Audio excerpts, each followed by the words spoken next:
What is happening?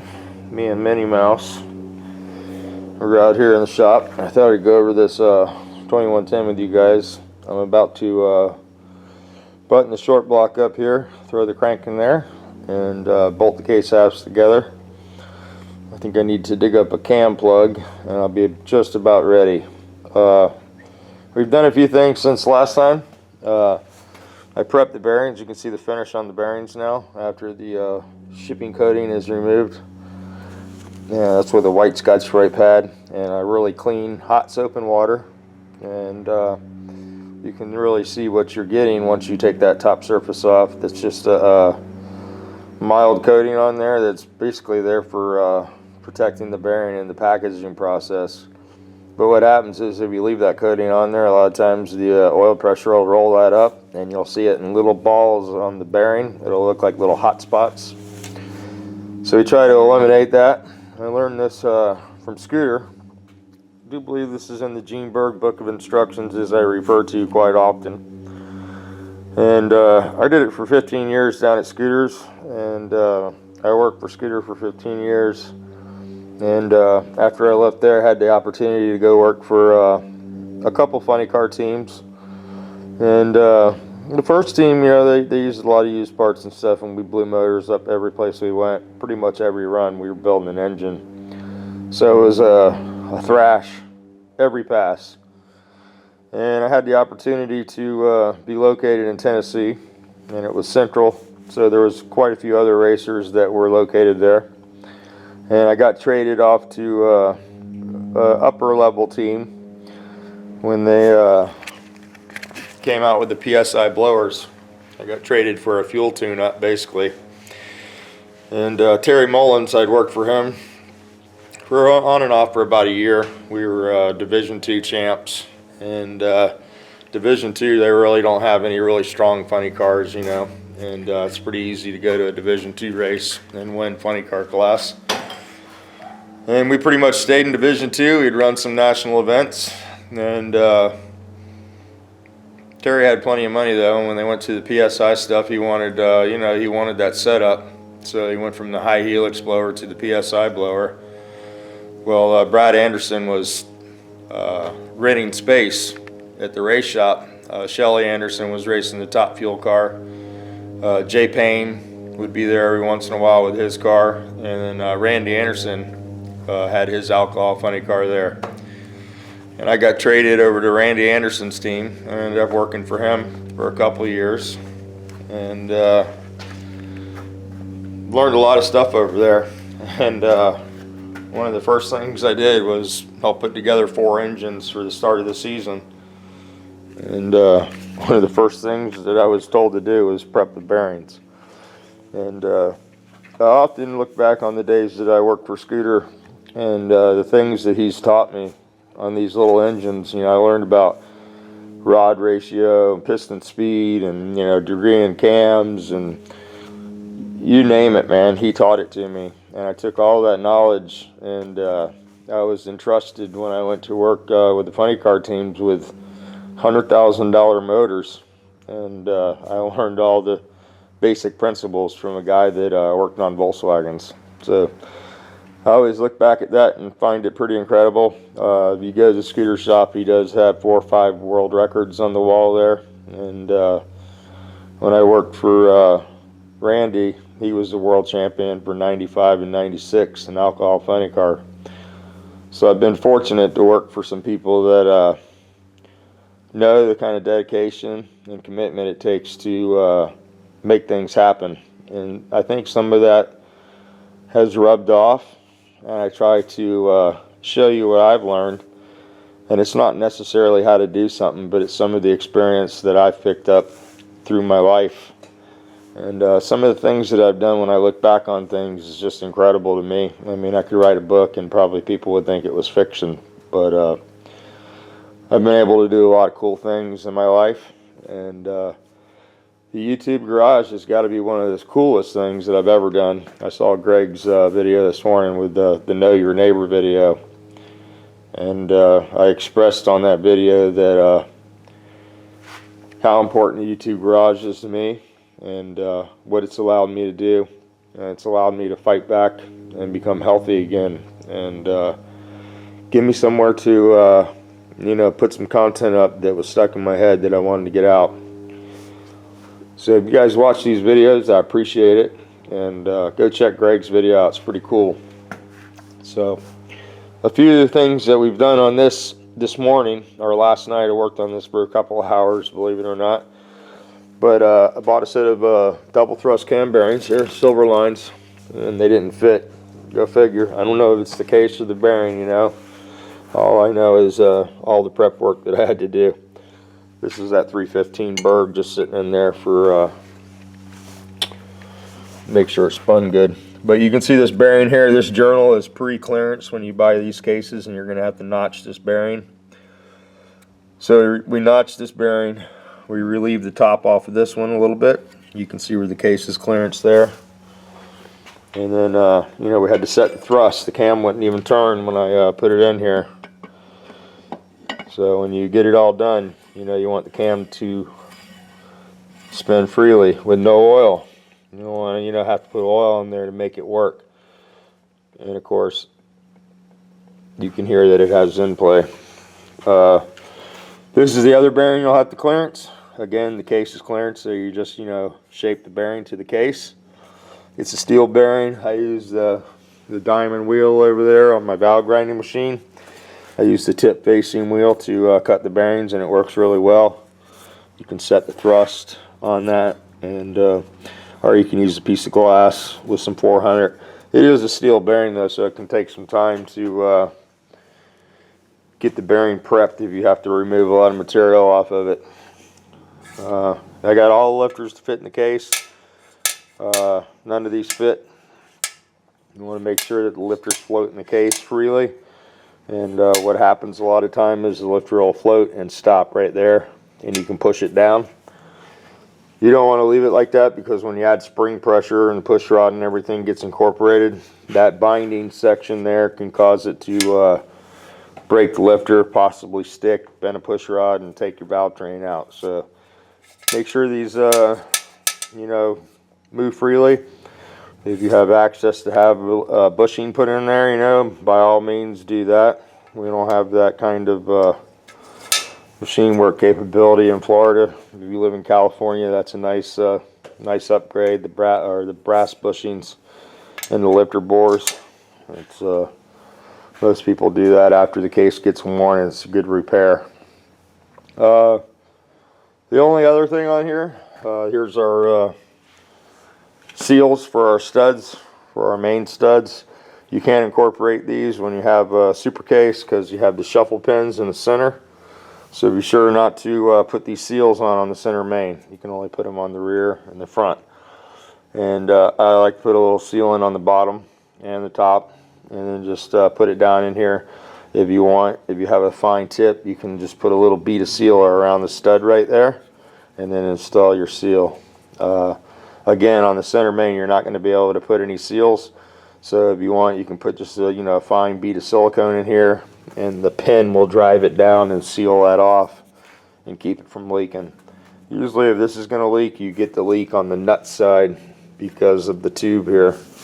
So you know, a little sealer on these doesn't hurt anything.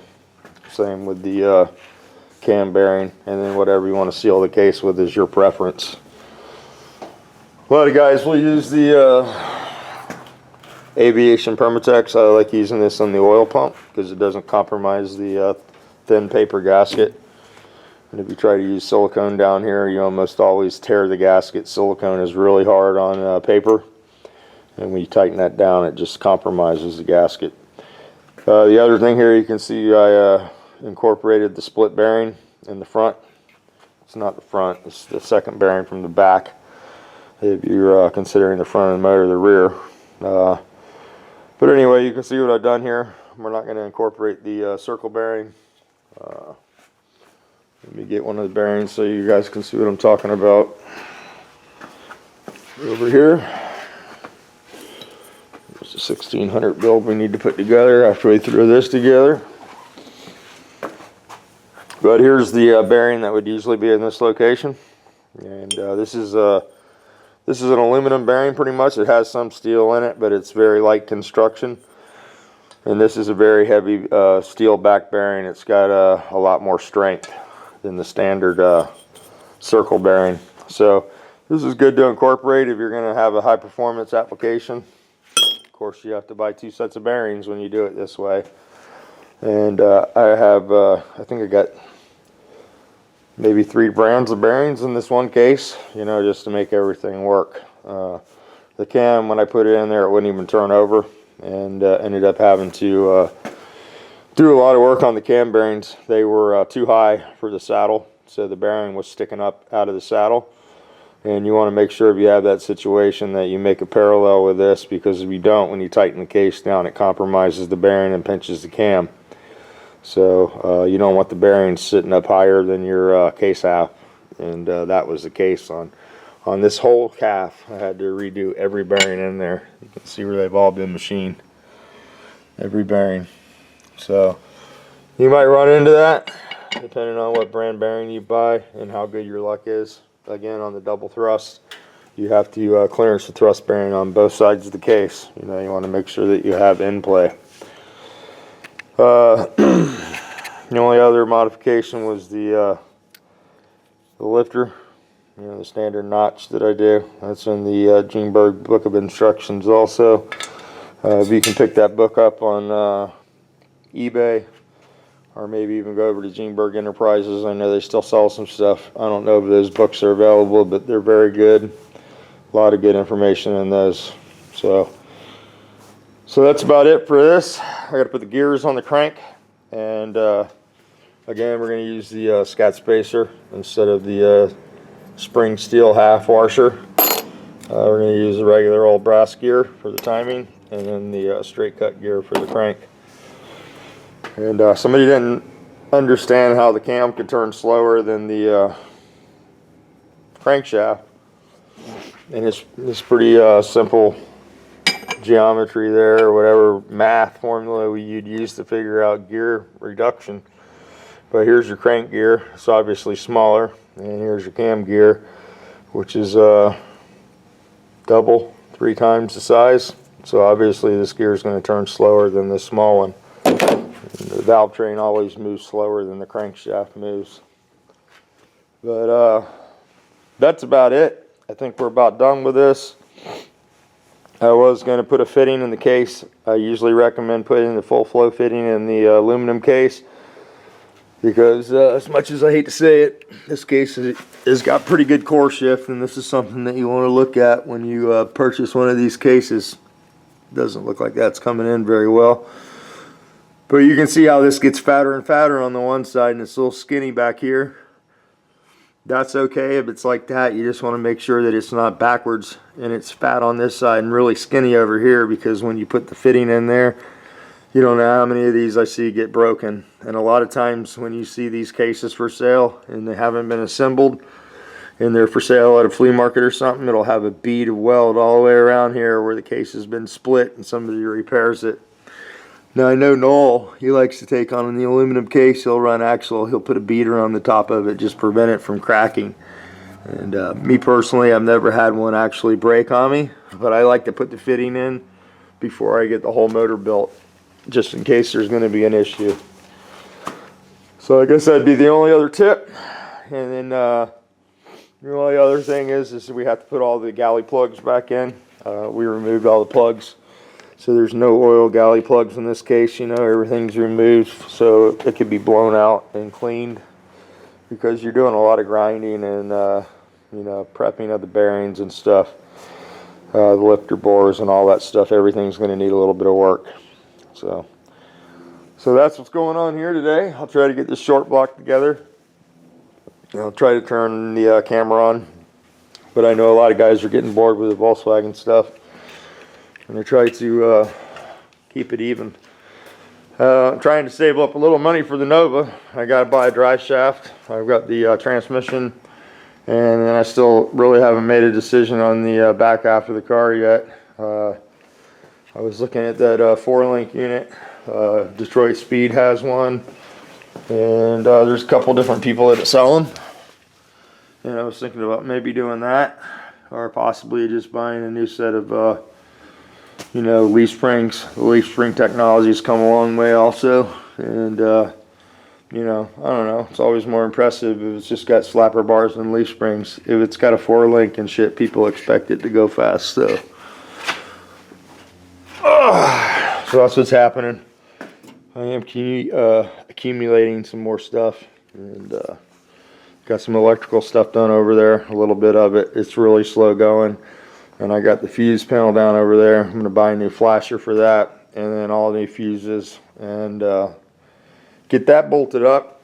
Dug the harness out, so I have to go through this and clean this up, or possibly purchase one of those. I don't think the harness is very expensive, and I've seen them for sale in a couple of the Nova catalogs, although the wires are you know, they're pretty decent. So if I can figure out where everything goes and get it all cleaned up, I might use this. If not, I might just buy a new I think they call that the under the hood harness.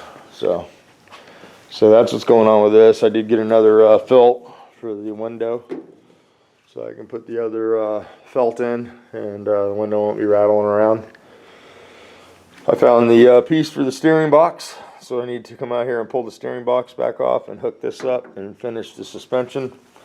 And I think I need to dig some bolts up for the pitman arm on the other side. But yeah, you can see the rust is setting in on all the on the balancer there. I don't know.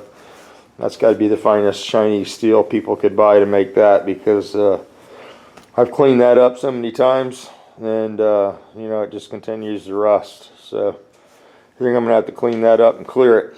It's the only way that it's not gonna keep getting compromised. So that's what's happening with the Nova, and this thing's still sitting just like it's been. So got a few more things going on with the medical shit, and I heard 4 words the other day at the doctor's that I haven't heard in 10 years. And I went and got my MRI from my brain there. I got that tumor on the back of my head, and it's about pea size now. And I passed the other brain test. The guy said that my brain's in pretty good shape, and he said my neck looked like shit, which I knew that, you know, so we might have to go in and do a little more work on that. And but he told Andrea, he said to Andrea, he is getting better, and I haven't heard that in a long time. And I'm glad that I finally got some doctors that are you know, that want me to get better, and that are working towards that. I asked him if he'd release me to go back to work, and he said that wasn't up to him. He's the neurosurgeon, not the follow-up doctor. And my follow-up doctor, he thinks I'm pretty much useless. You know, he's wrote me off pretty much, and I have to convince him that, you know, my bones can handle, you know, 20, 30 hours a week, something. I got to do something, man. I'm going crazy. I appreciate the YouTube thing and the guys that participate on the channel, and the channel's growing every day. And I mean, I can't ask for more, but you know, the one thing that money can't buy is a job, I guess. I mean, I could open a shop, but I really want to be a part of a team again and work with people. And I miss that. I miss it. You know, I can't even explain how much I miss it. And that's my goal for this year, is to convince these guys that I'm still got a little bit left. But yeah. So anyway, I gotta move some stuff around. Hans is off on the weekends now. Oh yeah, last whole thing. Johnny Fire, quit laughing your ass off. Hans got his job, and you know, he's really happy, and I'm glad that he got his job. And he's working probably at one of the best machine shops in the country. And he works at a place called Mazworks, and they manufacture the R32 blocks for the GTRs. and all kinds of cool stuff. And after he's there for a while, we'll go down and maybe he can give us a tour of the shop. But they have a CNC department, and they build some bad stuff. If you go on YouTube and look for Mazworks, you'll see some of their videos. They have some 6-second race cars. That's quarter-mile cars, not eighth mile. And unbelievable stuff, man. And yesterday was his first day. He got to go in there. He's got his own office, and you know, he was texting his mom, "Hey, I got my own office," and it's pretty cool to see your kid smile. It's not very often that that happens, and I think he's really happy with this job. It's what he really wanted. He was cooking over at Ruth Chris's, and he was making really good money, but he didn't like the you know, the restaurant life. You get sucked into working at night. And you know, you get big parties and you get stuck there forever, and it's a whole culture, I guess, the restaurant business. And he grew up in that, but he has loved his cars now, you know. And I told him, if you really love cars and that's what you want to do, take the opportunity of living at home and us being able to help him, and you know, do something that you wouldn't normally go out of your comfort zone and do. And he went over there and applied, and it went really good, and he's really happy. So I couldn't be more happy for him, and thanks for all the well wishes and prayers for him. I'll get him to do a video on it, but he doesn't want to talk about it much anymore. I think it's still sinking in, so it's pretty cool, pretty awesome. All right, you guys have a good day. Push that record button, and go do something you don't think you can do, and surprise yourself.